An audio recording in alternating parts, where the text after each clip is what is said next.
just haven't got to it yet. So just lots of work there. What I will tell you in the submission of those programs, we talk about technology glitches. The department actually had a technology glitch and changed the allocation, and which these programs take somewhere probably between 10 and 20 hours to submit, and all of the data was wiped out on one of the programs, and they had to go back in, and both of these folks worked tirelessly over the weekend and at night to ensure, because their goal was to get it in on time. So just big kudos to these two for getting that in. And there are a lot of districts, I can tell you probably right now, that don't have theirs in on time, so they did a great job there.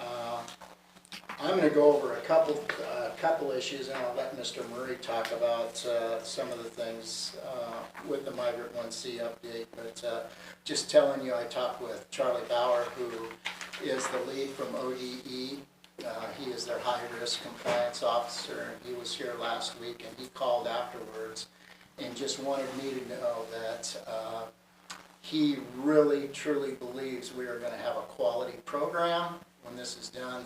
The staff are working tirelessly to meet all the demands and requirements, and things are going really, really well in that area.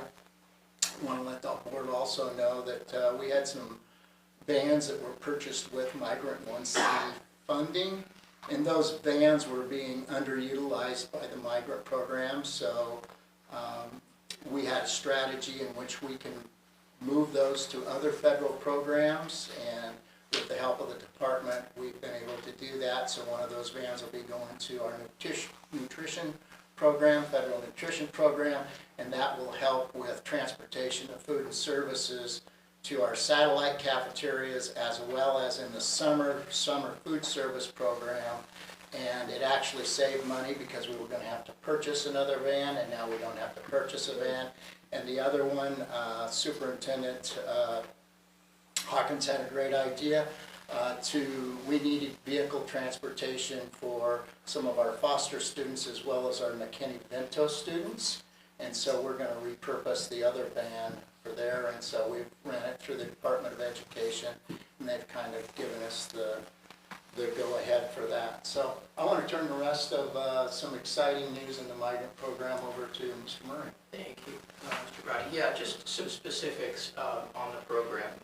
Had a good overview there, in particular in regard to identification and recruitment of families and students, which is where it all begins, of course, with the migrant program. We were at a complete stop in identification and recruitment as of 6 months ago, and kind of got slowly back into that with a recruiter from the Willamette ESD, and as she has gained knowledge and skill, our recruiting is pacing up, and so we're recruiting and identifying more families. In addition, there were a number of families who had reached the end of their eligibility, as a 3-year eligibility period, and so our other staff members have been assisting going back through those families whose eligibility has expired and re-identifying some of them, or helping to identify some of them and handing them over to the recruiter. So bottom line on that is our recruiting is increasing and ramping up. In regard to school readiness and our preschool program, we currently do not have an official curriculum in our preschool program, but we're beginning to handle that and take care of that this week with a training for all of our staff, our teacher, our assistant, and our school readiness specialist on a CREDA curriculum, which is a nationally recognized preschool program. So we'll begin implementing an official curriculum in that classroom very soon. In terms of family involvement, we had a training and migrant PAC meeting last week, which is our parent advisory committee, which was held by ODE, and so not only was the committee apprised of their specific duties as representatives of the entire migrant program. We have several hundred families who are migrant families, and this is a group of about 8 families, 8 parents who represent that entire group. So they learned more specifically about their roles and responsibilities, and we also heard from them about what is important to them in the migrant program. Our graduation specialist recently returned from a trip to Oregon State with 10 high school time, the students had an opportunity to meet with college students who are in positions that they would potentially like to be in. Look at someone who is at a different level than them and give them an opportunity to see kind of that next step that they can take. Additionally, we're going to have our first superintendent's forum this Thursday, where 10 of our students from all three schools, elementary, middle, and high school, will meet with Mr. Hawkins to talk about what it's like to be a migrant student in the district and the kinds of things that they would like to see from the migrant program also. Finally, migrant after school program is beginning this week, and I'd like to thank all of the administrators for their help in getting that program underway and started. And last Thursday, we presented a migrant-themed feature film called A Million Miles Away. Some of you may be familiar with it. If you're not, it's an excellent movie, and we had about 60 parents and students come out for that. So I think, just in summary, ODE's visit was positive. We really received a lot of support from them, and we're really just following every step of the way, not only to come into compliance, but to establishing a program of excellence here in the district. Just on another positive note, want to let the board know that you have a seismic application that's been submitted and accepted. It'll be in the form of approximately, if approved, if selected, a little over $2 million. It will be to replace a cafeteria roof, and we have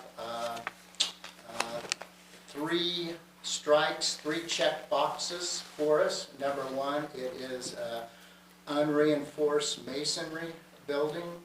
Number 2, we are in rural Oregon. And number 3, this is the first time that NISA has submitted a seismic grant. So that kind of puts us to the front of the line. The applications will be reviewed and selected. Successful applicants will be selected in January.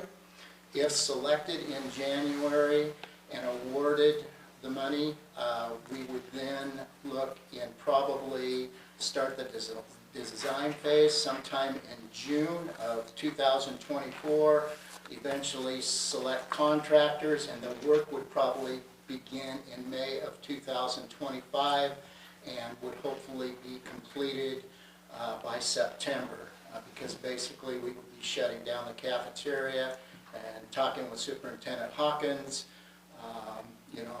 A lot of these construction projects, they always don't get completed on time, so to make sure that students would have the ability to receive their nutrition either at an alternative location or in some other form. So we'll be working with that. So we're excited for that to take place. I talked with the actual lead project engineer today, and he feels really very, very good about our application. In addition, we are accessing a TAP grant in which they will look at the remaining buildings in the district for any type of seismic rehabilitation. And so they'll look at all of our buildings.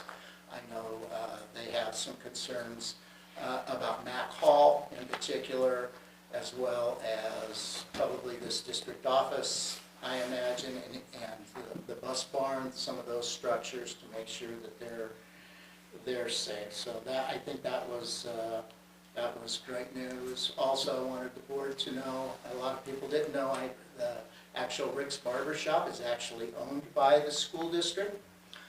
It used to be a gas station, so it currently has some underground tanks that are there. It cannot be repurposed for, if you were going to have students in it without removing those tanks at some point. And back, I know when I was superintendent, that cost was a little bit over $1 million. With the contract, his contract had expired, so Superintendent Hawkins guided me to go down and look at it, and so we went down and worked with Mr. Horton, the lawyer for the school district, and revised his lease agreement, increased that, as well as a yearly increase for that to take place. So that also has been completed. So I think things are moving along and going well. Any questions for either Mr. Murray or myself? Sounds like you guys have been working hard. We appreciate it. Thank you. Thank you. If we would be okay, if we could actually take a break to have the HOSA kids come up, as enthralling as this is, I would imagine they probably want to come up and so they can get going. And Yes. so if that's okay with the board, they can That come up would and be share their great. news as far as the competition, what they're doing. I think it would be a great time for it. I saw them falling asleep, so anyway. Gas station, Rex? Come on up. Do you That's remember a group, Rex thank being you. a gas station? Been a long time. So I've been here since '84 and it wasn't a gas station then. Pretty trophies. Yes. I don't want to drop it. Yeah. That would be super bad. Yeah. All right, we'll see if we can energize everything just a little bit here. This is the reason why Audra and I put in so much work is because of these guys right here and about 30 others that aren't here tonight. These three were all part of our border competition. We have set up competitions that we try to do about once a month with Ontario, Payette, and then CASA, which is Wilder, Homedale, Notice, Marsing, right? So kind of jumping across the border, which is why we named it the border competition. And so Brianna and Callie were both members of our HOSA Bowl team. And so, where are you gonna meet us? And so, do you guys wanna just real quick talk about what you did to win the trophy? Basically, we go up and they ask us a trivia question, and one of us has to press a buzzer, and we go between the three different schools that were there. What was the CASA in Ontario, and we ended up winning by like 2 points or something like that. It was really close, but yeah, we had lots of fun. We really owed it to Jimmy that we won that. Savior. So questions are all medical terminology, anatomy, healthcare careers, HOSA trivia, HOSA history. So we are working towards our regional competition in January, which will be in Boise, and then our state competition in March in Pocatello. So we'll be going to Idaho State University for that. And All the way to Texas in June. In June. we should, right? We should be qualifying some teams for nationals is what we're hoping.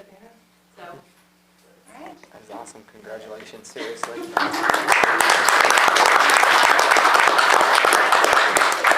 want to say thank you to Mrs. Mornaga. She actually came. She was there and she got to witness our Yes. HOSA Bowl and all of our awards, and it was wonderful.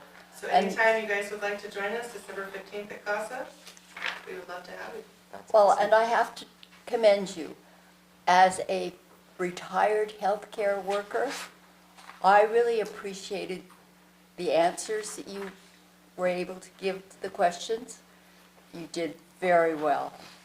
And it made me feel really good. You know, we like to have Nissa Blue win. Always love having this event. Thank you, guys. Thank you. Thank You guys you. know I appreciate it. Thank you.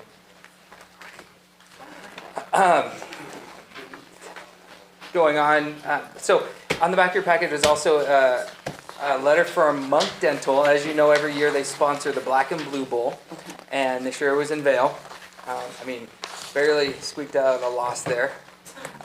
Sorry, but actually, so because of Black and Blue Bowl, Mr. Monk he donates to both Vail and Nissa, and so he has donated $1,000 to Nissa, and basically he does by first down, and he rounded up a little bit for us, by a lot, and also 200 T-shirts that we can either sell or kind of give away, but that's kind of his commitment to the community.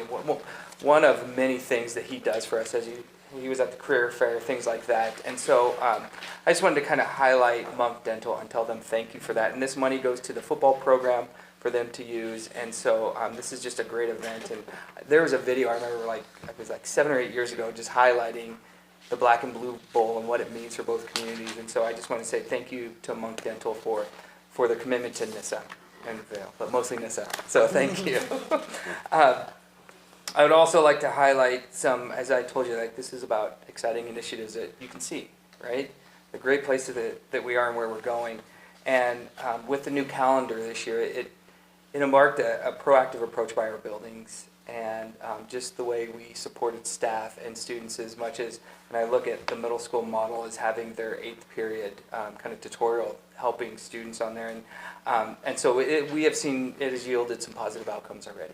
And so one thing is we see attendance in all buildings is up from previous year by at least 1%, which doesn't sound like a lot, but it actually is a lot. The F list is also for both middle school and high school has dwindled. We still have a lot of Fs, but still we were able to, at the high school, celebrate a lot of students with a pizza party for not being on that list this year. I also pulled all the data for all of the staff from last year, the absences. That's from last year, from August to now is this one, and then here we are from August to now, and we notice a positive impact on on staff being here as well. And so, if we have staff there educating our students, that's the best opportunity for them to learn. And so our commitment from our buildings, our staff, and it's showing. So I just wanted to kind of give a positive update on that. And the last thing I'd like to highlight, I know, quick, right? So this weekend I attended the OSBA conference, and I know that Susie and Pat will be talking a little bit about this, but my part, the OSBA conference on Friday and Saturday, and as I reflected on kind of the messages from speakers and these breakout sessions and connecting with other boards and superintendents, one is the value of really getting out there and connecting again, and was huge. And one thing I told Mrs. Morinaka this morning is just how proud I am of NISA and our board and the commitment that you guys are making. They really highlighted the need right now for advocacy and having our board be visible. As you can see, like Mrs. Morinaka at HOSA, I had Maribel and Megan both at the Veterans Day Assembly there. Just, you guys are finding those opportunities to be here and be visible and advocating for our students and the need of that right now. And so, that is in a nutshell. There's a lot of it, and I got to tell the board thank you for your commitment this year, and we're already seeing that. It does lead from the top down. And so that was evident at the OSBA when I'm saying, you guys should be doing this, you're doing that. It's like the board is making strides in all areas. So I want to say thank you for that. And that was actually, for me at the OSBA, I was smiling. There were a lot of boards and superintendents that are having a rough time this year, and I was just smiling. And so I just want to tell you guys thank you for your commitment to our community. So thank you, and that will wrap up my superintendent's report. So thank you very much. Thank you. Okay, any questions for Ryan on any of that? That was close to 3 minutes. Anyways. Okay, then we'll move on to Yeah. Crystal. Good evening, guys. Tonight, you received the packet of financials for fiscal year end through October 31st of 2023. October, we had a pretty normal month. Started receiving taxes. As many of us know, our taxes are due this month, and so we did receive deposit of taxes.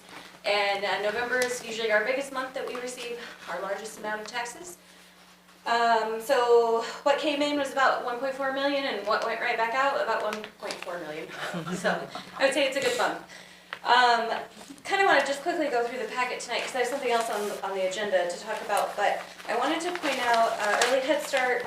We ended the month of October at an ending fund balance of a little over $28,000. But the next page, I want to talk about food service. As you'll notice, their ending fund balance is kind of rapidly decreasing, and I know you're going to ask me why, and so I'm here to just tell you and remind you when we made the decision to change our calendar, we've omitted 4 Fridays of food service every single month, and so unfortunately it's starting to show. I give it about 2 months and I'll probably be presenting that fund is gonna be in the red. So, just looking ahead, want you guys to be prepared. Us not serving means we're not getting that money back for meal reimbursements because we don't have school. And we still have labor, so. Also have that payroll report for you, approval of the bills for the month of October. Did anyone have any questions or see anything that I needed to address for October? And that final page, we're getting down to the end of the high school HVAC project. Just have a little bit more left to pay out. And then that project should be wrapped up, at least financially, on my side. Any questions on that? Okay. As you all are aware, everything I do, I have to send to the state for approval. And so we went through our fiscal year 24 budget, went to the budget committee, got approved, recommended for adoption by the board. Our board adopted it. And then I have to submit our budget to the state. Well, I got an email last week saying, hey, Crystal, what are you doing? Not that our numbers are incorrect, I just made a typo, and so they asked me to just present to you guys, it's the resolution for adopting the budget that I asked you guys to approve in June. I'm passing out in this packet, you'll see what got approved, and then the page underneath is the change that I need to make, and I just have to explain it to you guys, because I'm human and I made a mistake. So if you look to the right column on the page under special revenue funds, right where it says contingency, I wrote $537,666. That was close. It should actually be $500,000. And then right below that, the $37,666 should have been reserved for next year. So the page behind it shows that correction. And I'm just showing you what I need to change. So it's not something you have to vote on, we just have to re-sign it, and then I have to submit it back to the state. But as you'll notice, it did not change the amount of our overall budget. I combined those two account codes, and I should not have. So actually lets us know that the state looks at everything, and I'm glad they caught that mistake, because I've looked at this sheet 90,000 times, and I didn't catch it, so. So are there questions there? Sorry. Can I frame this as one of the only mistakes Crystal's ever made? No. I already have a t-shirt made, so don't worry. Anyway, so you don't have to vote on it, you just need to sign a signature from the board chair after the meeting. So. And that's all I have for you guys. Oh, and an update on the audit. I should go there. The audit was in my email last week? Yep. Last week. So I've reviewed it, Mr. Hawkins has reviewed it, I asked some questions, got some feedback today. I keep 4 journal entries, 4, that's it, my lowest amount ever. So Chelsea with CPA will be here in December to present that audit to our board. Great. Never, ever, ever have we had it done in November. Just saying, Jeremy. Yeah. Yeah. Good job. Good job. T-shirts are still on the way though, Very so good job. nice try. I cannot believe it. All right, thank Good job, Crystal.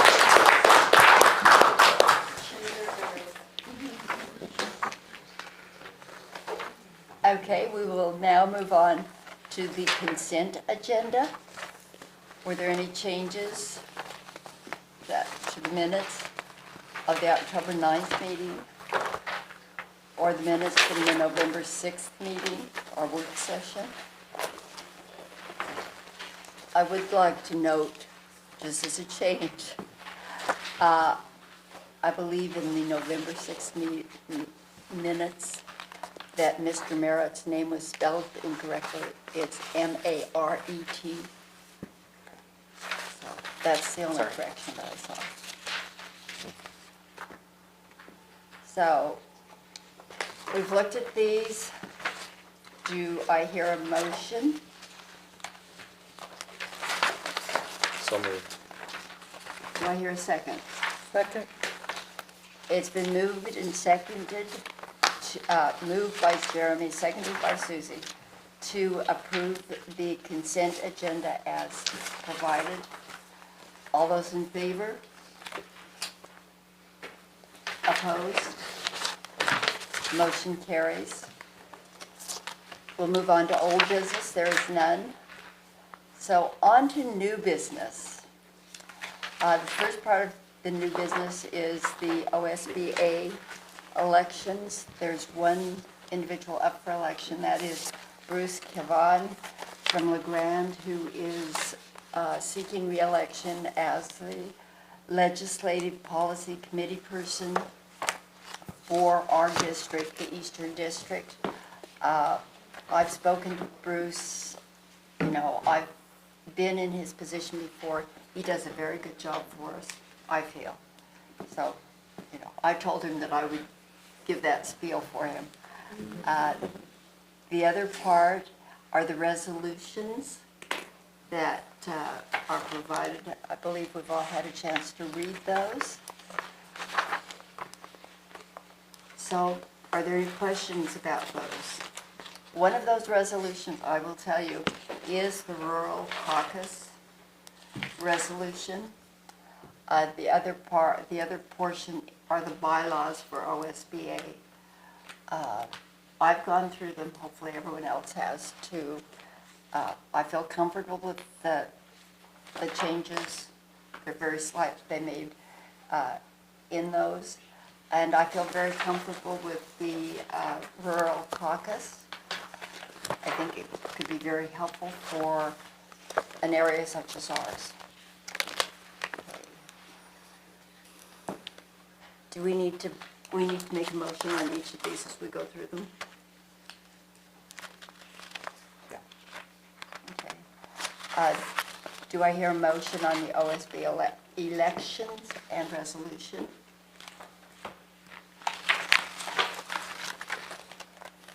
To vote for,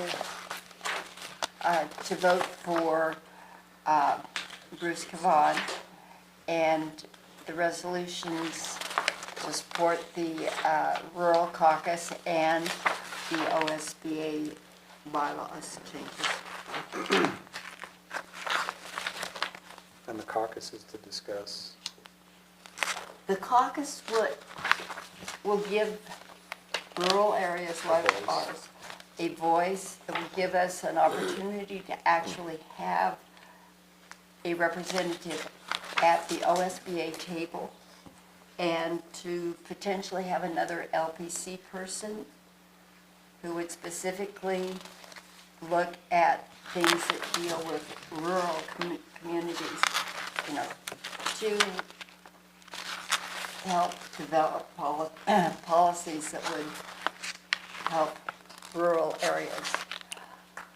I should mention that there is a small schools group, and I had wondered what the difference was. The caucus actually is more of a legislative type of thing where someone will sit at for the small schools. Seemed to me that it was an organization that would feed information into this rural caucus.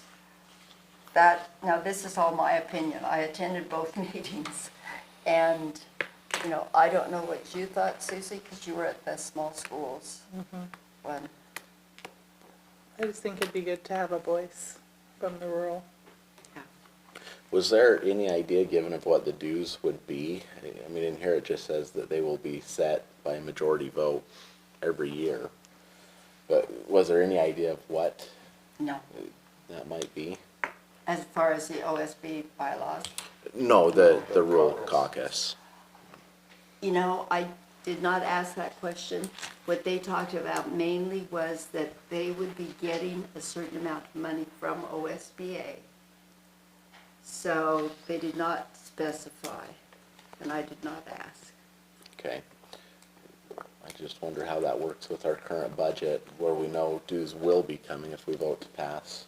I think it's a great idea. I mean, we do need a seat at the table, and the more voice rural Oregon has, the better.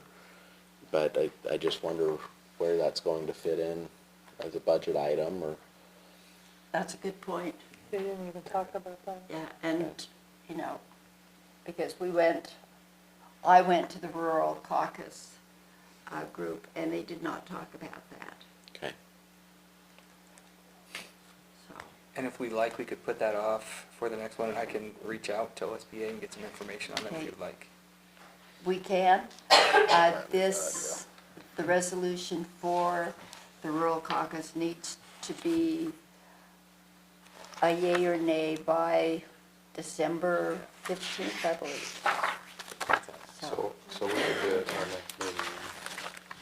But our voting for, that guy has to be done tonight, isn't it? It can't, I The don't election think the does. fees are gonna be Yeah. that much. Yeah, I mean, boards like this generally are pretty low, aren't they? they are. Yeah. And, you know, we already have a color caucus, and We don't pay anything for that? I don't believe we do. Yeah. I, I think a reminder to our board, you do have an account in our budget that has money Right. in it. So if Yes. this is something, you know, that you were Right. looking to spend, that's why you have an account. If it's something that would be after July 1, I can certainly add it to the budget for fiscal Okay. year 25. but we do already have But a you line already item do for have this. Yeah. an Yes. account, Yes. approved board account, so. And I, And we don't pay anything for the color caucus. not that I. So I don't, that's why I No. said, I don't think the rural But caucus this would could be cost, different. cost us anything. Because the rural caucus based a lot of their structure on the color caucus. So, and there are 3 of us who are members of the color caucus, and we have a friend of the color caucus. And they've never said anything to us about how much it would cost. So, I think we'll be okay, Yeah. but it would be nice if it wasn't so big. Sure. I agree with you. And that's, I accept the, I should have checked more carefully. I was more interested in the potential of getting a rural caucus, because I think it would really help Right. our area. And we have to remember that most school districts in the state of Oregon are considered rural. And when the legislators talk to school districts, they tend to hear from the urban districts, the big districts.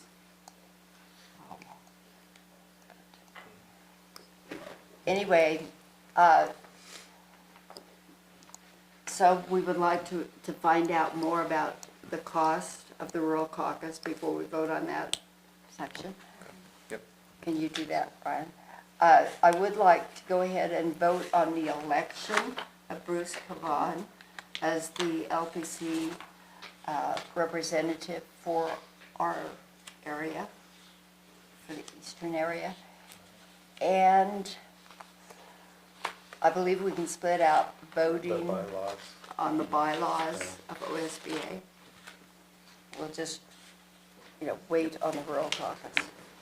Okay. So do I hear a motion to support Bruce Kavan in this election as LPC and on the resolution put forth by OSBA on the bylaws? I make a motion that we support Bruce and on the resolution. For the bylaws. Second. It's been moved by Susie and seconded by Donnie to support Bruce Kavan and to support the bylaws of OSBA.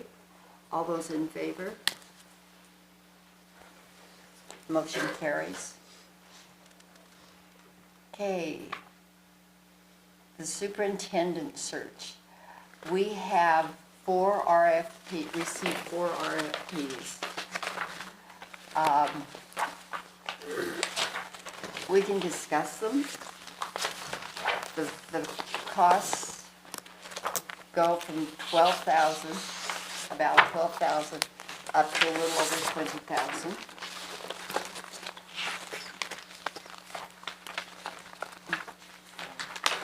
My thinking, and I've tried to talk to all of you about this, two of these groups are from out of state. Two of them are, one is OSBA, the other is McPherson, and that group is, they're more located in our area. I will tell you that at this OSBA convention, I did take the time to talk to McPherson, that group, and I did take the time to talk to OSBA.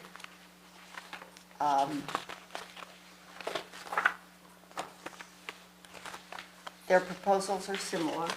There are a few differences. Tonight, what we're looking for is to simply decide who we want to interview. I feel comfortable interviewing the two that are more local to us. I think they're they're both pretty accredited businesses, and I think they are more familiar with our area and situation and more cost effective. I mean, the two out-of-staters are, one of them's almost $10,000 more than the two that are more local. I don't know that we need more than two, but that's just my opinion. We got the two from the state. I agree. And the second thing I really liked about McPherson was their guarantee, if you want to call it their guarantee of, if we do have to do a second round of superintendents, we're not happy with who they supply in the first round of interviews, they'll do it again without charging their fee. We'd still have the additional $5,600 estimated Right. expenses, but at least we had a second stab at it if we don't like what they came up with. So, yeah, the McPherson and OSBA, they're cost effective and local, state local anyway. Is there any more discussion? Okay, and I do like the fact that they are quote-unquote local and that their costs are very similar and I think quite reasonable. So, I think one of them even has somebody from NISA yes, working. yes. McPherson has Gustavo Balderas working for them. His mother lives on First Street. A little bit of skin in the game there. He was Yep. a NISA graduate. He's I a NISA believe. graduate. Yes, So- and it was nice to talk to him. You know, it was just kind of like, NISA graduate. Yeah, I don't know him, but no, he's a very nice young man. And I can say that because he graduated about the time of one of my kids, so. So anyway, do I hear a motion then to set up an interview? Go ahead and establish interviews with OSBA and McPherson. And we can decide, you know, we've talked about doing it potentially in person or via Zoom. is that something that requires a motion? I don't, well, you're Yeah. right. Well, it probably is because that, yeah, it probably is. It wouldn't hurt to do it. Okay, I make a motion that we reach out to both OSBA and McPherson to interview for helping us find a superintendent. okay. It's been moved, do I hear a second? I second. It's been moved by Jeremy and seconded by Maribel to reach out to OSBA and to McPherson to help us search for a superintendent, not superintendent search. All those in favor, signify by raising your hand. Opposed? Abstained. One abstention. If I can, Madam Yes. Chair, just going back to your other item, I just reached out to Executive Director of OSBA regarding the dues for the Little Caucus, and he replied back saying there won't be any dues. Dues will be covered by OSBA. In that case, In that case, we will revisit our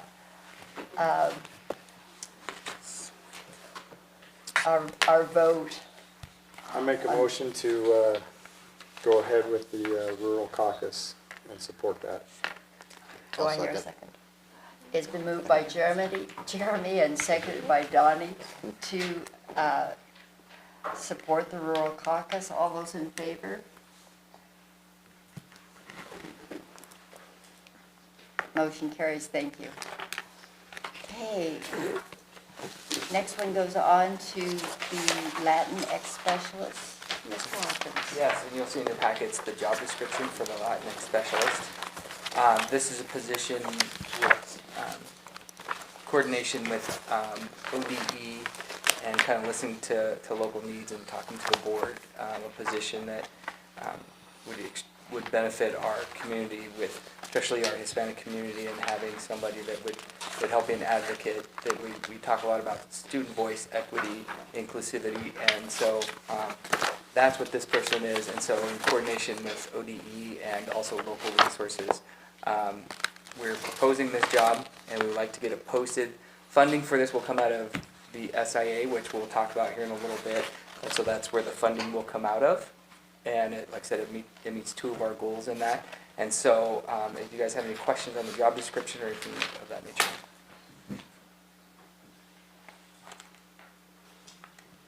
I did have a question on the job description, and you and I have talked Yep. about it.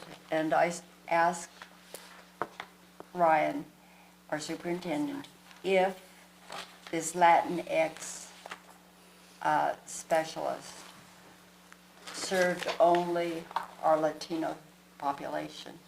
And you told me that So, and this, so right now, kind of the nature of the position is that would be the focus when those things are up and going, is finding a way to have an avenue to be more inclusive to other students. And so, so the initial part is really start kind of with our Hispanic students, and we call them infinity spaces and things like that to give a voice and hear that, but then growing that program when we get that in. And so right now it is for our Hispanic or Latino students, and then growing that program.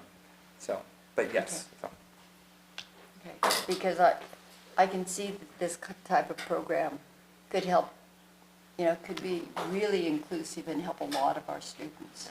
Well, and where it's being paid for out of the SIA, doesn't that also mean it should be available to pretty much anybody?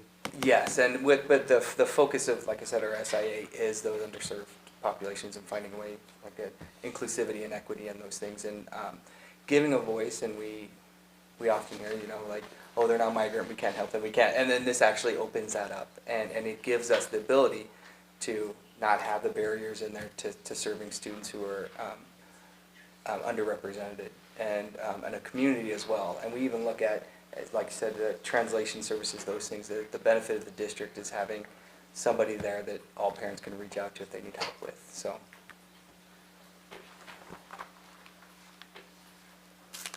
So will you give us a report back as to when it can be made more inclusive? Yes. And like I said, there's a couple local models right now that have this position, and so we're going to kind of lean on them to learn and to grow that. And I think when we're ready for that next step is we'll report back to the board. And I also want to report, hopefully we get this post tomorrow. Actually, Megan's not here, so it probably won't be tomorrow, maybe Wednesday or Thursday, and start that process, and we can kind of give updates throughout. And like I said, this was in coordination with ODE for not only Jennifer Patterson, that one, but Michael Lindblad and his group as well, and two different ODE organizations. That this is a necessity, especially for a school district with the makeup of NISA. And so definitely giving updates on the effectiveness of the program. So. Do we have any other questions regarding the Latinx position?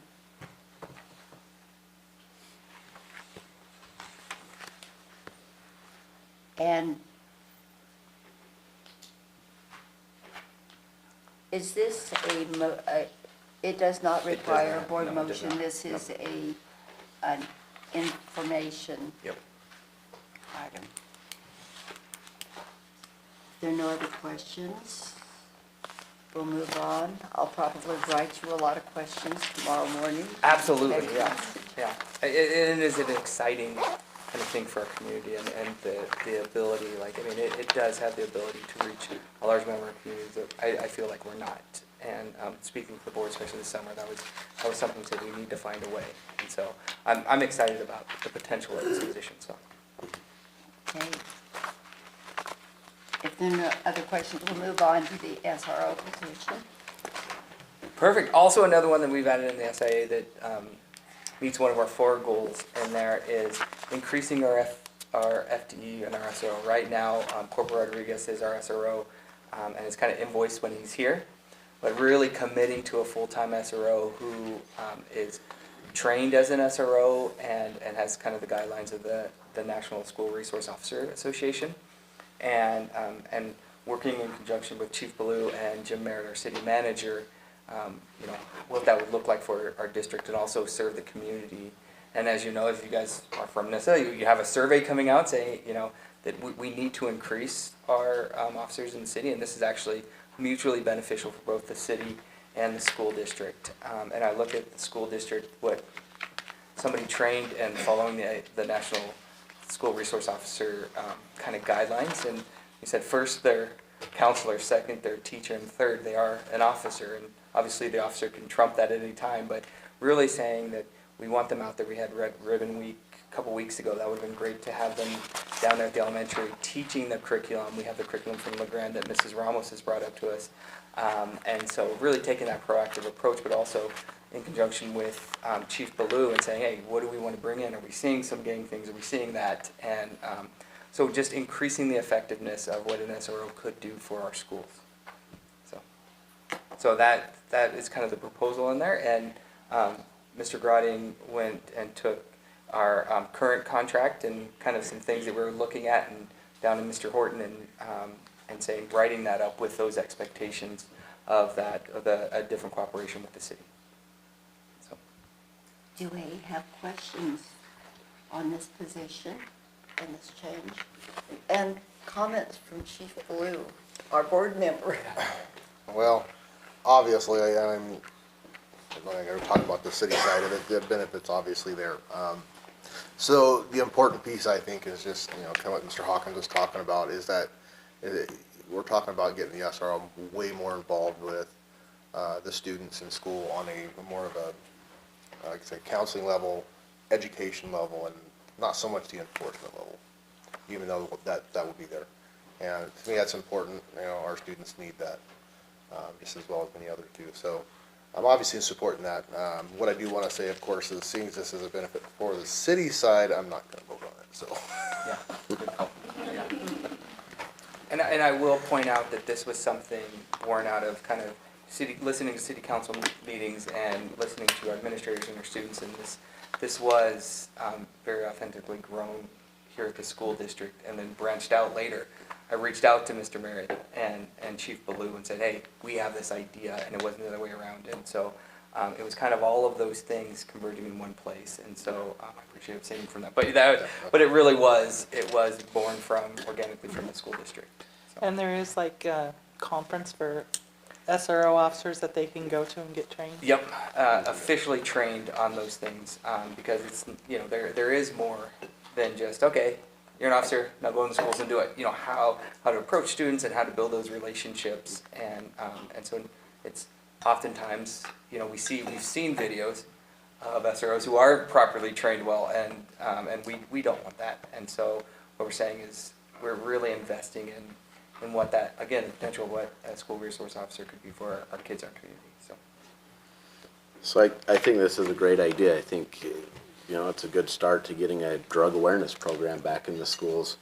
The agreement itself, I've got a few notes here, if maybe they're answerable, but so 1A and 2B are kind of related, but it talks about the SRO would be working 40 hours a week. What hours are we talking about? So school is going to 8 to 3:30, 4 days a week, where are we getting the 40 hours? So we, and obviously games, we adjust our schedule because we want them at all games and things like that. But we also have outside times that we need them to do home visits. We have, if Corporal Rodriguez is out here helping direct traffic, and so there is a lot of outside times rather than just from 8 to 3:30. And so Okay. that's where, with cooperation with Chief Blue, we would look at, what does that schedule look like? When do we need them here? And if there is any change in that schedule that we have set, the Chief Blue might need them for, if they're shorthand or things like that, that we work in cooperation with me and we come up with that. So, but yes, there are a lot of things outside of just that 8 to 3:30 time when we need them. If I might add to that. Yeah, absolutely. To help answer your question on that, I just spent last week down here on one day on 2 priority calls that came back to back, that were more closer to 4:30 and 5 o'clock. Okay, So, and that would be something he would respond to. okay, Great no. question, thank you. that makes sense. In section 6, why would we have an indemnify and hold harmless agreement or provision in this agreement? It just doesn't really make a whole lot of sense to have a full blanket release for any actions taken by either the school or the city. I have no concerns with the proposed SRO, but a hold harmless right now, I wonder how our insurance would feel about that. And I have a great answer to that, is I have no idea, I'm not a lawyer. So no, it's actually, it would be something that. I should ask Mike this morning. Yeah, and then, well, Mike just kind of had it this afternoon, and he's going to go through and look at those things. But I also, Okay. I do, and that perspective, which I love that, our board has that, is running it through, especially our insurance company as well. So Mike can work on that with the city, and then running it through our PACE as well, insurance, like, hey, and what do you think? I thank you for that, that question on there. Chief, did you have something to add to that? Just in case I. No, in all the contracts that I work with through the PD, that's what I see in them most often, so I'm not sure other than why a lawyer would, to me, it's lawyer jargon. Yeah. Right, it's just Yeah. kind of a weird agreement to have that in. Yeah. Usually that's on a settlement type of situation. And then the other question would be 8. It talks about if this is renewed for another year, then the renewal funds would be paid to the city within 30 days of renewal, but that doesn't really make sense since the city will be invoicing us monthly. Yeah, and like I said, and that's the old contract, and so all those will be updated hopefully, but I'll have them look at section 6 and 8, both of those in Okay. particular, and get that in there. So thank you for that, appreciate it. Perfect, thanks. Okay, if there are no other questions on the SRO contract, then we'll move on to the integrated guidance group. Perfect. So you have in there this colored copy, and this I'll try to make this brief for everybody that we have it. So this is our, the SIA and the High School Success Act kind of budget breakdown for this year, and I just wanted to show you this. And this year we did see our High School Success Act, which is in combined with our IG with our SIA, so the High School Success was actually reduced by $22,500 this year, but the SIA was increased by $336,000, and so there were some adjustments made. Mr. Jackman, Crystal, and myself, and Kelsey Skinner went through that and made some adjustments, and so here are the adjustments in there. The big changes that you will see, as we just talked about, were the Latinx coordinator and the SRO. And so that's a breakdown of the budget of the SIA for the 23-24 school year. On the back of that, you'll see we have 4 questions that we have to submit from the state. And they said, hey, 250 words. I might have gone a little over that, but I really wanted to highlight the goals and priorities of the SIA that we have in the system and make sure that we are aware of what those goals and priorities and how each one of these positions actually relates to accomplishing that goal for us. And this was something that, honestly, when I was working with Crystal on it, I was like, what are our goals of the SIA? And we didn't have that information. And so I, thinking about it, like, a lot of people probably don't know that. And so, so you'll see that's why it's 6 pages of answering these 4 questions that are required of us as quarter 4 here. And so, and like I said, I'm just going to go a brief highlight of this, but you'll see that this is what we're going to be submitting is they ask, what changes in behavior, actions, or policies of practice have you observed related to the SIA implementation during the 22-23 school year? A lot of this has to do with last year's SIA. They were kind of updating. And so referring back to last year's SIA, is we talked about the physical, emotional health of students was one of our goals. We had the nurse, we had the district level counselor, guidance counselor. We also had another counselor paid out of there. And goal 2, how does this help with instructional opportunities for students? We paid 2 teachers out of their K-1, reduction in class size, as well as our STEM teacher, helping those instructional programs. The goal 3, facilitate ongoing sustainability, community engagement staff. And as you can kind of see, is we're finding those this year as different ways to engage our staff and our community and the voice of that. And so you'll see that continued. Goal 4 is how do we update instructional materials and provide training in those things. And that is where our pay for Mrs. White, as we got to bring her on as full-time SPED director, but as also RTI coordinator. And so that's in the SIA as well. And again, I'm giving a brief overview of that. Question 2, what barriers or challenges have we had implementing that? And I think this is a barrier that everybody knows. One of our biggest thing was retention and recruitment of staff. We had in there for the elementary, we were going to have a social emotional person come in and have a new teacher kind of do that. We were unable to fill that position. And so there are a couple things that the challenges of the SIA is finding and recruiting staff to help our specialized programs. And then I put in there adjustments to the SIA plan this year, how it is different, especially with our flexible staffing model. Saying, we changed some things around, but we're also flexible and willing to be agile based on the need of that. I look at our Latinx coordinator if we need to. We have other places that we have, our community has already said is a need. Question number 3, sorry. I told you I'll try to be quick. The SIM implementation includes ongoing engagements with students, focal students, family, staff, and then what are we doing? And so and I put the hyperlink in here, that's the community engagement toolkit given to us by ODE. And so here are all the things that we are doing to increase our commitment to engaging our community in our schools.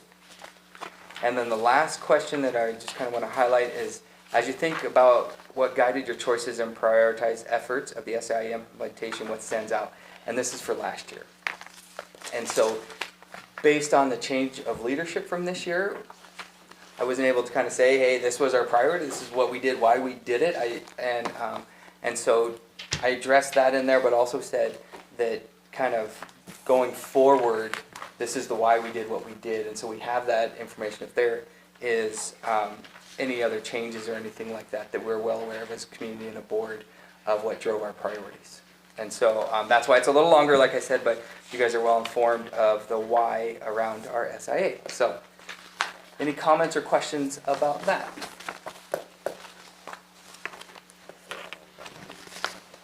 Thank you, Ryan. Thank you. We'll move on to the next on State report cards, state yes. report cards. I promise guys after this, I have nothing else. And so I would actually, I'm going to invite the buildings up again and give a brief overview of the state report cards that came out. And this is available online. And when I say brief, I did, kind of give a couple highlights, and we looked at them at the study session. So you guys should see that. So I'm going to call Mr. Jackman up first. All right. Start us off. Yes. And I'm going to time you on it, sir. You're going to time me on it. Yeah. Hey, I'm going to give you a handout. We're going to get out of here. You pass that in. Yep. I did do talking points, and I'm not going to try to go through all of that, but I do think that it's worth looking at in your own time. Put those down. Okay, high school. Regular attenders, you know that attendance has been a focus for us. 71%, up 9% from the previous year, 9% above the state average. Proud of that. My first year here, we were at 80% prior to COVID, and so we still have work to do. The states, the nation has work to do there. On track to graduate, 92%, super proud of that. So that's looking at our freshmen, our freshmen earned 6 credits there, freshman year. And so need to continue to look at what's working there, which is CT programs and our resiliency model. On time to for graduation and 5-year completion, please note that that's 2021-22. That is not last year. With last spring, I spoke a lot about our graduation rate, and if you look at that, you'll think I'm a liar. So this is the previous year, 21-22. That year was an interesting year. We were down 8% from the previous year and below 1% below the state average. And if you notice, that goes right along with the 5-year completion, which is up 9% and higher than the state average. That was the year, I want to explain that. That was my first year here. I had inherited some freshmen that they didn't earn any credits their freshman year, and they were now sophomores. Sorry, I inherited sophomores that as freshmen didn't earn any credits. And we tried to get them back on track, and COVID hits. And they never re-engaged. And so that, it's both a failure and a success. That was the year that we partnered with the HEP program, which is the Migrant GED program with CVCC. And they actually offered the GED program on our campus in a partnership. We became the cheerleaders and a familiar place, and so that they could complete that program. And so I think 6 of our 8 kids completed, but our graduation rate was like that, but the 5-year completed was still there. And then college going, we're below the state average. I looked at that and said, man, we do a lot of good things. We do dual credit, we get kids on campus, we have people come see us, we have everyone do FAFSA and a college application and apply for scholarships. We trick them into seeing themselves as college students. But yeah, it's still an area that we're below the state average. If you look on the back, I want to break this down a little bit. Regular attenders, we already looked at that. The baseline was 71%. When I looked over this, my aha was, man, students with disabilities have 55% regular attenders. And regular attender is, if a student has 90% attendance, they're counted as a regular attender. So it's the percentage of students that have 90% attendance or better. So students with disabilities, 55%. And that just kind of made me cringe. So there's a group that we've got to focus on attendance and get them reconnected. The other lower group was, not lower than students with disability, but lower than our baseline, our 71%, was Hispanic students and multiracial, with multiracial being at 57%. So I need to figure out who those are and make sure that we're building connections and relationships. Then the other takeaway, if you go to on-time graduation, interesting enough, my low group, my baseline for that year was 80%. And I have Hispanic students at 77%. And I have males at 76%. And so I've got to make sure that as we review this data as a site council and as a staff, that we're figuring out, okay, what can we do to intentionally make sure our residency model is meeting their needs? And how do we make sure that they're connecting to our programs? I have a little summary at the end. There's 3 points there. You can read those later. But yes, still working on attendance, still working on our residency model, and looking at data and seeing what we can do different. So as fast as I can go. Yep. All right. And I think you'll see a common theme of us being above the state in most of these areas, and you'll see that especially in our middle school and elementary, and that's kind of the big highlight. We want to go through that, and I do appreciate us reviewing this last Monday and seeing that, but I really want to highlight that above the state. So, Mr. Cleaver, would you like to? Sure, Yeah. Still made me faster. Yeah. A couple things for me that are obviously 18, 19, like this, some of the data that's complete, right? So we refer back to that a lot. One thing happened 2021, there was the testing blueprints were changed quite a bit. They reduced some of the items, so I think that's something that people don't know when they're doing the testing.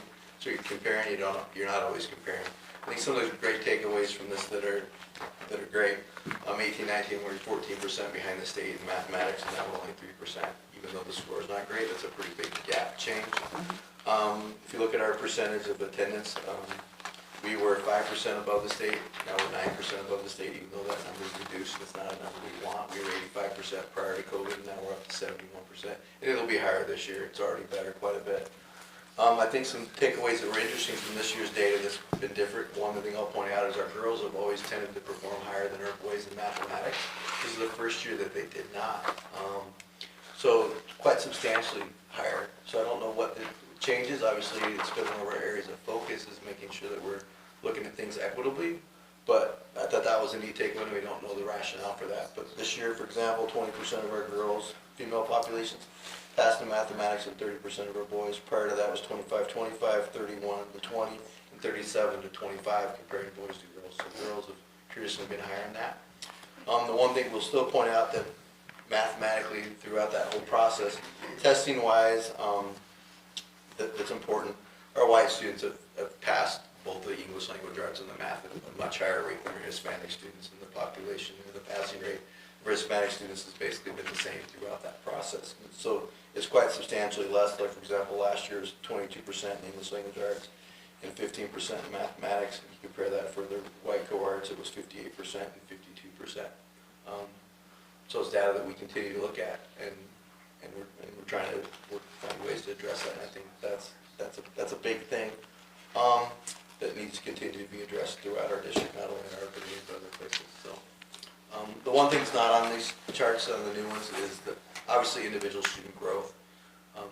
The trend's always been that our job is to kind of move kids forward, so by the time they make the high school 11th grade test, that a higher percentage of them are working that process. We know when our kids come into kindergarten, especially in our kindergarten writing this test, they're lower, and we spend a whole bunch of time catching up. And I think the middle school process and the first years, obviously elementary does a great job with them, and then moving through the middle school, we just continue to build steps, and we see that. So we may not pass at the rate that we want at the middle school, but I think we're setting the foundation for them to be able to continue that trend forward. So I think that also happens at the elementary school.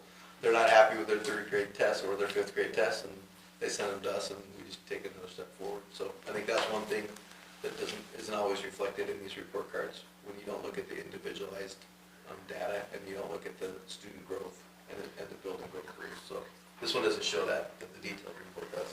Yep. So anyway, I'll share that. Thank you. Thank you. Mr. Pratt.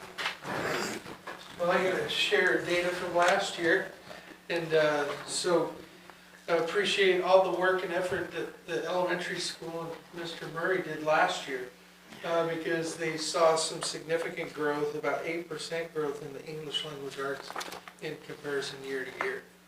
And then in the science, 15% growth.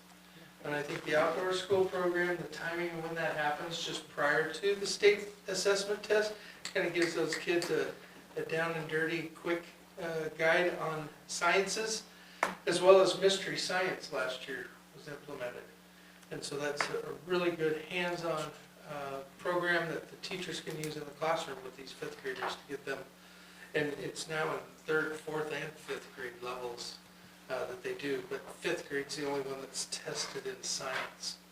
So there's some growth happening. I think we're going to see some fruition of what happened what was being implemented last year to be able to get us there.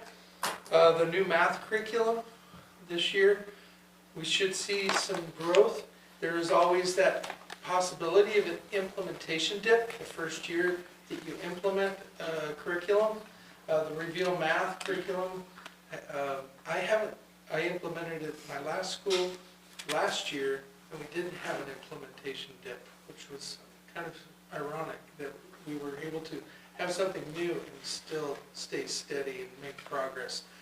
So in order to have better window into the progress that students are making, we did implement our math adoption, but also the math growth to show student progress in more frequent amounts of time, and in our reading fluency map growth, or map reading fluency to show the skill sets being measured phonics, segmentation, vocabulary and comprehension in those areas to be able to see the growth that kids are making kind of month to month in better windows of time. Also, I took a little bit of research and searched how are we in comparison to some schools in our area. So Adrian has a little bit better results at this point, but Cairo Elementary and Alameda Elementary, both in Ontario School District,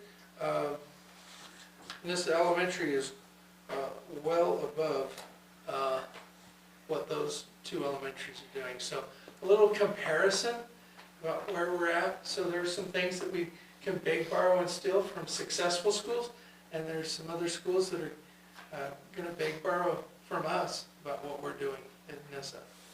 So that's how the report card kind of is interpreted at this time. Perfect. Thank you, Mr. Pratt. I appreciate it. Thank you. You see a lot of great things going on, and not just in this, but our county is consistently outperforming the state, and so it's a good place. So thank you. And it is nice to have a little bit of a comparison. I mean, there's a little bit of competition. Just a little. So, Perfect. Thank you. I appreciate it. okay. We'll move on to the policy updates, first reading. At our work session, we were given those policies, and if you have any questions on them, now would be the time to bring them up. Otherwise, we will take a whole month to look at them and bring them back. We will have them back at our study session as well. If there's any more questions that we can look at it before the second reading, correct, Mrs. Mordock? Yes. Okay, we'll move on to item H, early learning literacy update. Perfect. And so, like I said, we talked about this in the study session. Mr. Redmond came and helped introduce it to the board, and I just wanted to kind of let everybody know. And their early literacy grant that came out this summer is a $90 million grant that was passed in legislation, and really it is to affect early literacy in our schools. And so Mr. Redmond has been kind of helping guide us through that, filling out kind of that form that you guys have in there. It's a template. It could change a little bit. They said it probably will change again in December, but we're actually in a really good place. Not only are we ready to roll out our plan for early literacy, but we are, like I said, our 25% matching. We have all of those things as of right now ready to go, which puts us ahead of, I would say, most districts. And so so that's in there as well, and but I wanted to let you guys know that that's coming down the pipeline as well. And just like all of our programs, as you can see, we are positioned ourselves in a really good place to take off. And that's kind of the theme when I said all these exciting things. We are right there with that as well. So perfect. Great. That was it. Great. Any questions on that? We'll move on to item I, the baseball co-op with Adrian. Howdy. How you guys doing? I'll make it short because you guys have already Yes. almost 2 hours now. So, Yes. You'll pass this along. Yep. Excuse my attire, got out of practice. But I'll call Mr. Sapp up here to kind of give his thoughts with this potential co-op with Adrian. This goes back prior to when I got hired. A conversation that had taken place between Coach Sapp, our AD at the time, and the AD at Adrian.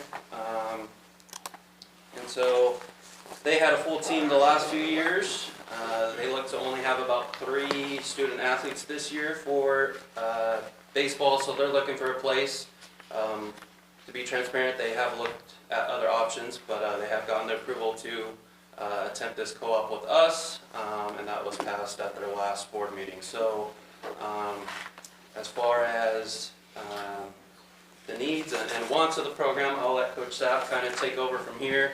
But there's some exchanges in writing with conversations that had happened the past few months since have gotten hired, and I did get those written, just some concerns that maybe the board had or that our administration had, and yeah, they're there in writing, and if you have any other questions, concerns, comments, I'll be here to answer those. So I'll let Coach Sapp dive deeper into his thoughts and needs for it, so I'll turn it over to him.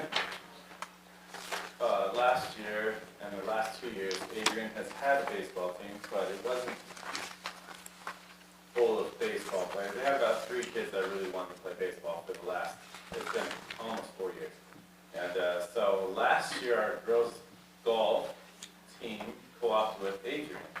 So I asked Jenna Ravenscraft, the previous AD, I said, does that make us go to 4A? And she said, no, that it doesn't. Because for a long time, we've talked about co-oping with Adrian, and it would bump us up into 4A. Well, I don't know what's changed. Something changed, and Adrian was using our field a couple times last year, because they don't have a baseball field. They don't even have a field.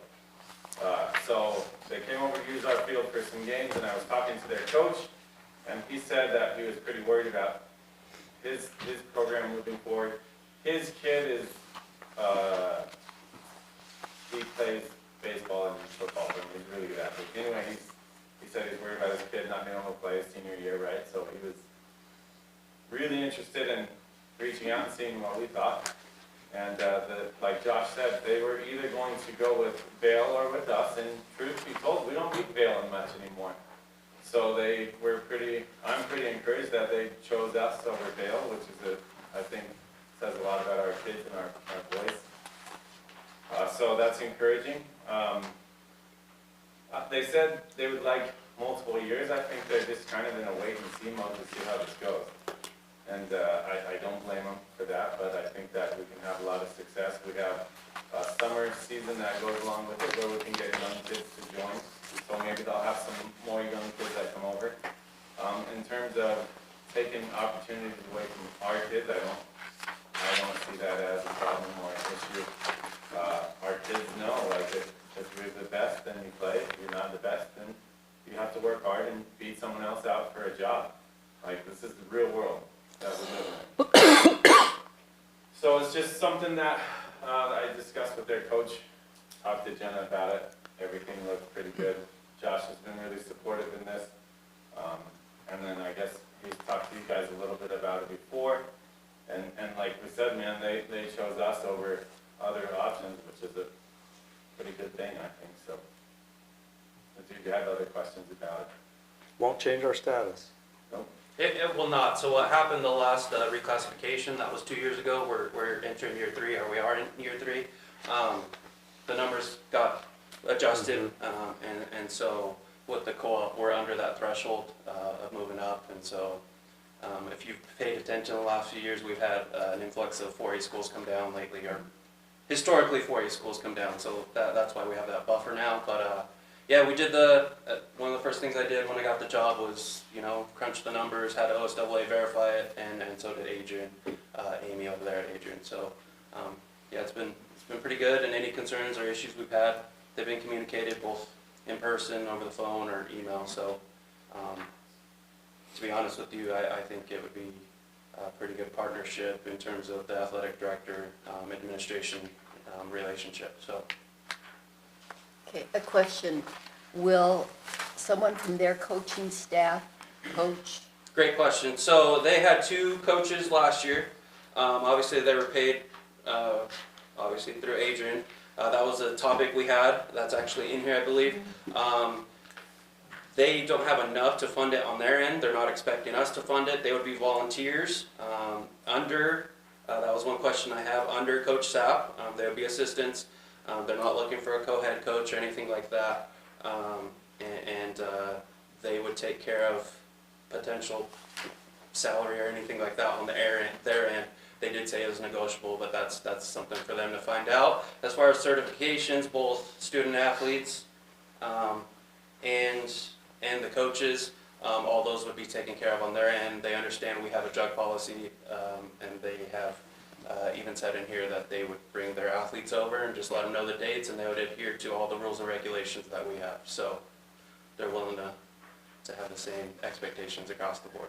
Okay, the reason I ask about a coach Yeah, from Adrian, Yep. working with you, is because if you have a disciplinary problem, or those kids have failing grades, you're not gonna know about it, but someone from Adrian would. yep. And So so yeah, that's. so they did some reshuffling on their end where it's kind of Okay. Amy Esplin and George Ellsworth that are still.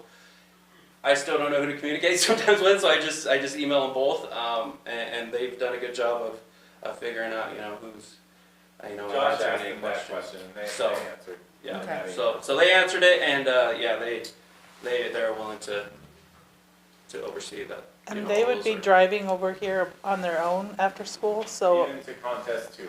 but we wouldn't, like insurance wise, if they got in a wreck between here and there, that's not our responsibility or anything like that.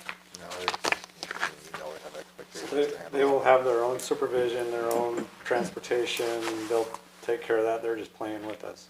Yeah, they're part of the team, but they're responsible for their students just as we Right. would be, Okay. just like they did with golf.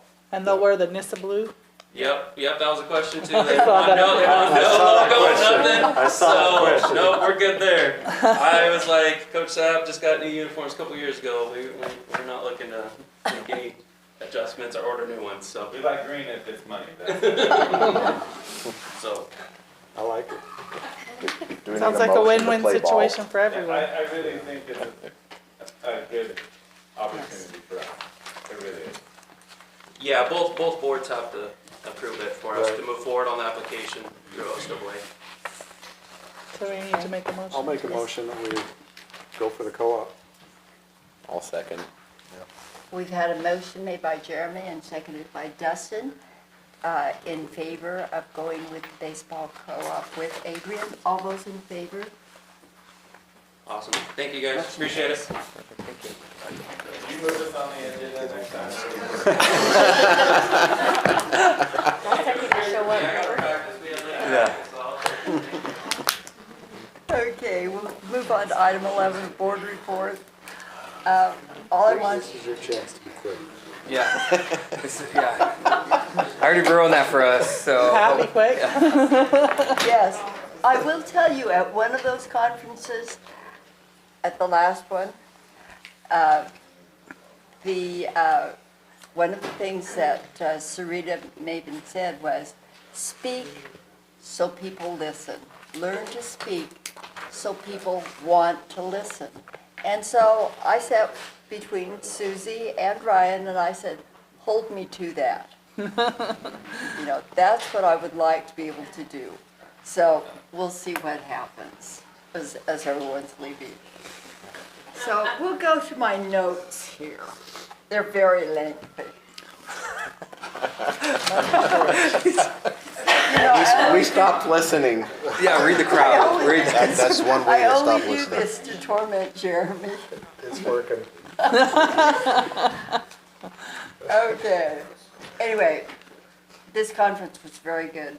One of the first things I will tell you is that Susie and I attended the pre-conference.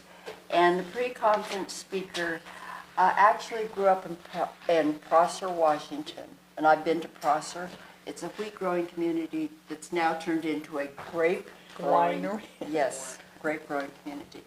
But he was a local kid who went on to become a professor and who's now an expert or the expert on board, interaction, board relations, how school boards function. His name was Thomas Ellsbury. Thomas Ellsbury. And so we learned a whole lot about how to be better board members and how to interact as board members. So are you bored yet? No, I'm good. Close. All right. The next keynote address was very entertaining. It was by Dr. Adolph Brown. He's a psychologist as well as, as his doctorate, I'm assuming in education. But one of the things that he said is make your logo Your smile Your is your smile. logo. Your smile is your logo. And, you know, you look around and you think about that. He also said, when you are involved in talking to people, your interactions, remember that you have a backpack.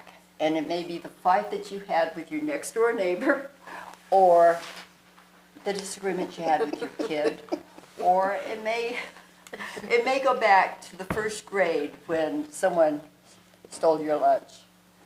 So empty your own backpack before you talk to someone else, because everyone has a backpack. And I'm just going to interject so I don't have to Yes, take so long. please. He was amazing. He came out with these funky looking dreadlocks and this big oversized shirt, and he left in his graduation robe and his doctoral, what do you call those things? Yeah, his gown. Anyway, and Jennifer Patterson from ODE said, oh, we should get him to come to NISA. And we're like, I'm going to hold you to that. I'm going to email her. But he was very motivational. I also asked her how much it cost. And? $20,000. Oh, But they she got- said that ODE would cover it. Right? Yeah, That's what she said. she It's did we say would take that. it, we're like done. She did suggest that. And it was on camera now, so, I mean, she asked it. So, but no, he was very good, very motivational. The third keynote address we had was by Sarita Maben, who actually talked about relationships. So, you know, you go into the office and everyone says, how are you today? Or someone says, we should do this, and you're thinking, no, we shouldn't do this, you should do that. But you don't say that, you just keep your mouth shut and, you know, get into it. And she talked about how to handle that, how to come up with the right terminology to say, you know, to say what you really want to say, but to say it in a nice way. And as I said, that is where she talked to us about talking to our new best friends to learn. And the two of them didn't say anything to me. I'm the one who said, I want to speak, so people want to listen. Our breakout sessions, I took classes in anti-racism, equity and communication in Astoria. That was a very good one. Talked a lot about strategic planning. They used Point North, who specializes in strategic planning, and I'm thinking I'm going to look at it and see, it may be something that the board can use. It would cost us, but it would also help focus us. One of the other classes I took, and I have to admit, they were great classes, but I took classes on the Rural Caucus, and then the last class I took was my role as a board member in reporting hate crimes and bias incidents. And I don't know how many of you know this, because I'm sure Donnie knows this, but I didn't really realize the difference. And a bias crime or a bias incident is when someone tells you, you know, you're fat or something like that. And, you know, it's derogatory, it's bothersome. But if they say, you're fat and pull your hair, then that is a hate crime. There's a little bit of difference, and I never realized that. They also talk about how to report it and, you know, where it is reported. At our round table, we discussed the question about statewide collective bargaining, and we also discussed with other board members, what is your definition? Oh dear, I forgot. What is your definition of? So we talked about in the local one. We talked Yeah, about the Eastern Oregon one. The Eastern Oregon one. We also talked about kind of how every district is doing and then we talked about advocacy and, accountability, that's what it is. Yeah, I Okay. worked through it there, guys. Yeah, so, and then, I also went to Hot Topics tables, and I went to 3 of them, discussed, one of them, board evaluation of superintendents, the other board self-eval, and the other one, I talked to Vince Adams about, why they would have the best, or how they could best help us find a new superintendent. Because he is the OSBA rep with the RFP. And as I said before, I talked to McPherson also. So, anyway, that's kind of basically my report. Susie went to... I went to the same ones for her, but we had options to go to 2 different ones each day. And the first one I went to that Pat didn't go to was a school psychologist to the rescue and the need for a school psychologist, which we don't have, and how it would be beneficial. And then I went to one on IDEA, Individuals with Disabilities Act, and learned about the FACT Oregon website for parents. That wasn't there when my daughter was on an IEP. I had no idea how to help her or where to go for help. And this is something I think we should print off and give to every parent at an IEP meeting. It just gives them resources of where to go if they have any questions. I'd really like to talk to you about that. And then I went to one on the story of success in reading, talking about 43% of third graders are not proficient in reading, and that with the governor's $90 million, hopefully we can move that towards that. And the last one, is controversial as it may be, I went to one on LGBTIQ advisory board, and they talked about how education is for everyone, and why we need this is because we need to just educate people that 74% of hate crimes are towards students that are identified as LGBTQ, and 70% of them feel unsafe at school, and 20% of them report physical harassment at school, and 42.8% of them have considered suicide because of how they were treated at school. And we need to have education for all, and we need to make sure that the bullying stops and that people are treated fairly. It's kind of an eye-opener for me to hear those statistics. Okay, Ryan, did you have anything to add? No, I mean, like I said, in my superintendent's report I did a little bit, but I Okay. think, I mean, that was kind of my summary of kind of what we got, so. I'd like to see all of you guys come, it was great learning. Yeah. Yeah, really it good. If you is ever get a tremendous. chance. In that case, we will move on to superintendent evaluation timeline. I would suggest that we do our superintendent evaluation in January.